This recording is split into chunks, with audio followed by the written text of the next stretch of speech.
अस्सलामुअलैकुम, कैसे हैं आप लोग? I am sure all of you are doing great. दोस्तों, क्या आप जानते हैं कि आपके और मेरे पास एक नहीं दो दिमाग हैं? अगर नहीं तो इस वीडियो को एंड तक देखिए, क्योंकि आज हम बात करेंगे डॉक्टर रॉजर स्पेरी और रॉबर्ट ऑर्नस्टन की स्प्लिट ब्रेन थ्योरी के हवाले से। हमने देखा है कि हमारा दिमाग दो हिस्सों पर मुश्तमिल नजर आता है। एक इसकी राइट साइड नजर आती है और एक इसकी लेफ्ट साइड नजर आती है। रॉजर स्पेरी और रॉबर्ट ऑर्नस्टन ने इस राइट और लेफ्ट साइड पे काफ़ी तहकीक की और तहकीक करने के बाद उन्होंने ये बताया कि ऐसा नहीं है कि ये सिर्फ देखने में दो अलग अलग साइड्स नज़र आती हों, हकीकत में भी लेफ्ट और राइट साइड एक दूसरे से बड़ी मुख्तलिफ है। इनके बीच में एक थिन मेम्ब्रेन होती है जिसको कॉर्पस क्लोसम कहते हैं, जो कि 3 बिलियन नर्व्स का एक नेटवर्क होता है जिसके थ्रू इंफॉर्मेशन लेफ्ट ब्रेन से राइट ब्रेन और राइट साइड से लेफ्ट साइड पे जाती है। डॉक्टर रॉजर स्पेरी और रॉबर्ट ऑर्नस्टन ने अपनी तहकीक के नतीजे में ये बताया कि ये दोनों दिमाग एक दूसरे से बिल्कुल मुख्तलिफ हैं। ये ऐसा ही है कि जैसे आपने एक ब्रेन में दो अलग अलग पर्सनैलिटीज को यकजा कर दिया। डॉक्टर रॉजर स्पेरी ने बहुत से ऐसे पेशेंट्स के साथ काम करना शुरू किया था जिनकी दिमाग की एक साइड किसी एक्सीडेंट, किसी हादसे या किसी भी वजह से मुतासर हुई हो, या उसके फंक्शनिंग में कोई कमी आ गई हो, या वो साइड ने फंक्शन करना ख़त्म कर दिया। डॉक्टर रॉजर स्पेरी ने ये ऑब्जर्व किया कि जिन पेशेंट्स के साथ ऐसा होता है उनके अंदर कुछ सलाहियतें या तो ख़त्म हो जाती हैं या बहुत कम हो जाती हैं। इसी बेस पे फिर उन्होंने लेफ्ट और राइट ब्रेन की स्प्लिट ब्रेन थ्योरी बताई। इस थ्योरी की बेस पे 1981 में डॉक्टर रॉजर स्पेरी को नोबेल प्राइज भी दिया गया। आई एम श्योर आप में से बहुत से लोग ये बात तो जानते होंगे कि हमारे दिमाग की जो राइट साइड है ये हमारी बॉडी के लेफ्ट साइड को कंट्रोल करती है, और इसी तरह जो हमारे दिमाग की लेफ्ट साइड है ये हमारी बॉडी की राइट साइड को कंट्रोल करती है। लेकिन बात सिर्फ यहाँ ख़त्म नहीं होती। डॉक्टर रॉजर स्पेरी ने यह बताया कि हमारे दिमाग की जो लेफ्ट साइड है ये कुछ खास काम करती है। इसकी कैपेबिलिटीज़, इसकी फंक्शनिंग, इसकी प्रोसेसिंग राइट साइड से बिल्कुल डिफरेंट है। मिसाल के तौर पे हमारे ब्रेन की जो लेफ्ट साइड है ये चीज़ों को लीनियर प्रोसेस करती है, यानी 1 के बाद 2, 2 के बाद 3, 3 के बाद 4, एक सीक्वेंस में चीज़ें, ये काम हमारे ब्रेन का लेफ्ट हेमिस्फेयर या लेफ्ट साइड करती है। इस वक्त मैं आपसे गुफ्तगू कर रहा हूँ, आपको मेरी बात समझ में आ रही है, यानी आप मेरी लैंग्वेज समझ सकते हैं। लैंग्वेज को समझना या इंटरप्रेट करना ये भी हमारे दिमाग की लेफ्ट साइड का काम है। हमारे ब्रेन की लेफ्ट साइड क्रिटिकल होती है, एनालिटिकल होती है, यानी जब आप चीज़ों को क्रिटिकली इवेलुएट कर रहे होते हैं, जब आप डीप एनालिसिस कर रहे होते हैं, चीज़ों के दरमियान डिफ्रेंशिएट कर रहे होते हैं, सही और गलत का फैसला कर रहे होते हैं, और एनालिसिस के नतीजे में डिसाइड करते हैं कि कौन सा डिसीजन अच्छा है, कौन सा बुरा, तो ये काम करने की कैपेबिलिटी भी हमारे लेफ्ट ब्रेन में होती है। इसी तरह हमारे ब्रेन की जो लेफ्ट साइड है वो पैटर्न्स को प्रोसेस करती है, यानी चीज़ों में रब्त को तलाश करती है।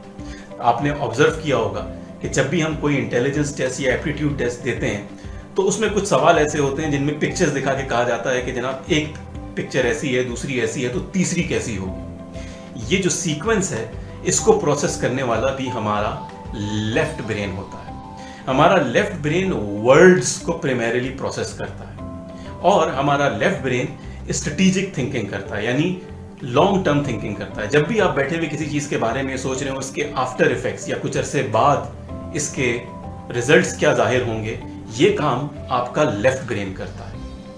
इसी बिना पर हमारे लेफ्ट ब्रेन को थिंकिंग ब्रेन भी कहा जाता है, यानी ये वो ब्रेन है जो थिंकिंग करता है। इसके बिल्कुल बरक्स हमारा राइट ब्रेन होता है, जिसके फंक्शंस, जिसकी capability according to doctor Roger Sperry वो बिल्कुल डिफरेंट होती है। हमारा राइट ब्रेन चीज़ों को नॉन लीनियर फैशन में प्रोसेस करता है, यानी यहाँ पे 1 के बाद 2, 2 के बाद 3, 3 के बाद 4 नहीं, बल्कि 1 के बाद 5, 5 से 2, 2 से 6 रैंडमली चीज़ें प्रोसेस होती हैं। हमारा राइट ब्रेन पोएटिक होता है, यानी ये पोएट्री को, लय को, सुर को प्रोसेस करता है। म्यूजिक राइट ब्रेन प्रोसेस करती है। हमारा राइट ब्रेन क्योंकि क्रिटिकल और एनालिटिकल नहीं होता, इसलिए ये एक्शन ओरिएंटेड होता है। Right brain risk taking brain कहलाता है। जब आप रिस्क टेकिंग करते हैं तो ये भी राइट ब्रेन की डिसीजन मेकिंग होती है। इसी तरह हमारा राइट ब्रेन लैंग्वेज के बजाय पिक्चर्स को प्रोसेस करता है, तस्वीरों के जरिए अपनी बात समझाता है। सिंबल्स को प्रोसेस करना ये भी हमारे राइट ब्रेन का खासा है। ख्वाब में हमें चीज़ें सिंबल्स की फॉर्म में दिखाई जाती हैं या इंटरप्रेट की जाती हैं, ये राइट ब्रेन करता है। इंट्यूशन या छठी हिस्स जिसको हम कहते हैं, ये भी प्राइमरीली हमारे राइट ब्रेन का ही खासा है। और हमारा राइट ब्रेन फीलिंग ओरिएंटेड होता है, यानी ये हमारे इमोशंस को, हमारी फीलिंग्स को प्रोसेस करता है। इसीलिए राइट ब्रेन को फीलिंग ब्रेन भी कहा जाता है। आपने अक्सर शायद किताबों में पढ़ा हो कि किसी शख्स के बारे में लिखा होता है कि he is left brain oriented, या किसी के बारे में लिखा होता है वो राइट ब्रेन ओरिएंटेड, या ब्रेन के बारे में शायद पढ़ा हो जहां आपको ये नज़र से आपकी गुजरा हो कि जनाब उसका थिंकिंग ब्रेन ज़्यादा एक्टिव है या उसका फीलिंग ब्रेन ज़्यादा एक्टिव है। तो ये थिंकिंग ब्रेन और फीलिंग ब्रेन का जो डिफरेंस है, या जो राइट ब्रेन और लेफ्ट ब्रेन का डिफरेंस है, ये डॉक्टर रॉजर स्पेरी और रॉबर्ट ऑर्नस्टन की स्प्लिट ब्रेन थ्योरी का ही नतीजा है। सो अब अगर आप इन दोनों चीज़ों को कंपेयर करें तो आपको वाज़े नज़र आएगा कि दोनों ब्रेन्स की या दोनों साइड्स ऑफ ब्रेन की फैकल्टीज या सलाहियतें वो एक दूसरे से बिल्कुल मुख्तलिफ हैं, राइट? ये वो थ्योरी है जिसकी बेस पे डॉक्टर रॉजर स्पेरी को नोबेल प्राइज भी दिया गया, और इस थ्योरी ने जिस वक्त ये बताई गई थी, साइंस की दुनिया में एक इनकलाब बर्पा कर दिया, क्योंकि बहुत से ऐसे फिनोमेना पेशेंट से रिलेटेड, मेडिकल से रिलेटेड, जो पहले एक्सप्लेन नहीं किए जा सकते थे, इस थ्योरी की बदौलत एक्सप्लेन किए जा सकते थे। आपके ख्याल में आप राइट ब्रेन थिंकर हैं या लेफ्ट ब्रेन थिंकर हैं? आपका फीलिंग ब्रेन ज्यादा एक्टिवेटेड है या आपका थिंकिंग ब्रेन ज्यादा एक्टिवेटेड है? हकीकत में ऐसा नहीं होता कि कोई शख्स टोटली राइट ब्रेन या टोटली लेफ्ट ब्रेन ओरिएंटेड हो, यानी कोई ऐसा शख्स नहीं होगा जिसका सिर्फ राइट ब्रेन ऑपरेट करता हो या जिसका सिर्फ लेफ्ट ब्रेन ऑपरेट करता हो। हम सब के सब डिफरेंट सिचुएशंस में both sides of the brain को इस्तेमाल करते हैं।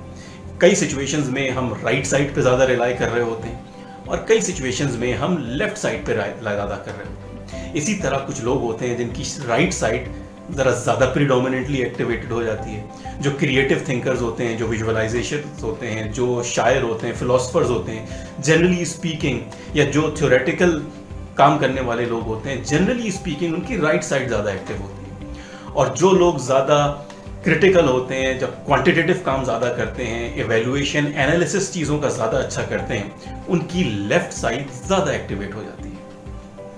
अगर आप में से किसी को ये लगता है कि उसकी कोई साइड दूसरी साइड के मुकाबले में पीछे रह गई है या कम फंक्शन करती है, तो हम थ्रू डिफरेंट ट्रेनिंग्स और एक्सरसाइजेस अपनी दोनों साइड्स की कैपेबिलिटीज को बढ़ा भी सकते हैं।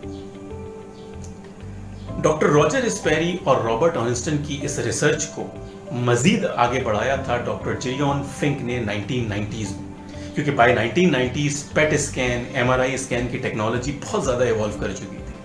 डॉक्टर फिंक ने यह बताया कि ऑल्दो डॉक्टर स्पेरी की रिसर्च सही है, लेकिन उसमें एक फ्लॉ है, और वो फ्लॉ सिर्फ ये है कि ऐसा नहीं है कि दिमाग की सलाहियतें स्प्लिट हुई हुई, यानी ऐसा नहीं है कि सारी की सारी क्रिएटिविटी, सारी की सारी इंट्यूशन वो राइट साइड पे हो और सारी की सारी लैंग्वेज, सारी की सारी एनालिटिकल स्किल्स वो लेफ्ट साइड पे हो। इनफैक्ट डॉक्टर फिंक ने यह बताया कि ये सारी सलाहियतें दोनों साइड में मौजूद होती हैं, लेकिन किसी एक साइड में इनकी डोमिनेंसी या इनकी ताकत ज़्यादा होती है, यानी right side of the brain इस चीज़ की ज़्यादा सलाहियत रखती है कि वो इंट्यूशन या क्रिएटिविटी या फिलॉसफी या म्यूज़िक की तरफ काम करे, जबकि left side of the brain इस चीज़ की ज़्यादा सलाहियत, ज़्यादा ताकत या ज़्यादा डोमिनेंस रखती है कि वो क्वांटिटेटिव एनालिसिस, लैंग्वेज, पैटर्न्स को प्रोसेस करे। गर्ज ये कि हम में से हर इंसान के दिमाग की दोनों साइड्स पे सलाहियतें मौजूद होती हैं, लेकिन डोमिनेंसी किसी एक साइड पे कुछ सलाहियतों की ज़्यादा होती है और कुछ सलाहियतों की दूसरी साइड पे ज़्यादा होती है। सो ऐसा नहीं है कि सारी क्रिएटिविटी राइट पे है और सारी लॉजिक लेफ्ट पे है। सो ये थी थिंकिंग ब्रेन या फीलिंग ब्रेन या राइट ब्रेन और लेफ्ट ब्रेन की वो इंफॉर्मेशन जो मैं आज की वीडियो में आपसे शेयर करना चाहता था। आई am sure you enjoyed it. Thanks for watching. Stay blessed.